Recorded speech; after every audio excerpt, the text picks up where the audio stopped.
కోపం అంటే ఏందో చెప్తా మీకు. ఇప్పుడు పిల్లవాడు హోంవర్క్ చేయకుండా వచ్చాడు, ఒరే నీకు బుద్ధి ఉందా జ్ఞానం ఉందా అని తిట్టారు. ఇప్పుడు బీపీ ఎవరికి వచ్చింది? వాడు హోంవర్క్ చేయకుండా రావటం ఏంది, నువ్వు బీపీ ట్యాబ్లెట్ వేసుకోవటం ఏంది? లెక్కల మాస్టారు చాలా మంచి మాస్టర్, ఆయన మంచి మంచి టాలెంటెడ్ మాస్టర్. ఆయన వేళ్ళు ఇలా తిప్పి కొట్టేవాళ్ళు, ఇలా తిప్పి కొట్టేవాడు. ఆయన ఆయన మంచి కమిటెడ్ టీచరే. అలా కొడుతుంటే ఆ బాధకి ఎలా ఉండేదంటే, ఈ చివరోడిని కొడుతుంటే ఆ చివరోడు ఏడుస్తూ ఉండేవాడు. కోపం అనగా ఎదుటి వాళ్ళు చేసిన తప్పుకి మనకు మనమే శిక్ష వేసుకోవటం.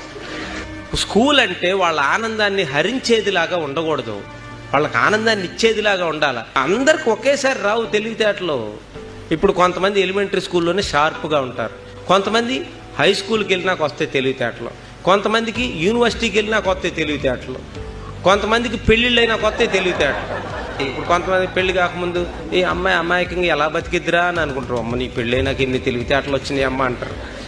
కొంతమంది డిఎస్సి పెళ్లి కాకముందు రాస్తారు, రాదు. డిఎస్సి పెళ్ళి అయినాక రాస్తారు, డిఎస్సి వచ్చేసిద్ది వాళ్ళకి.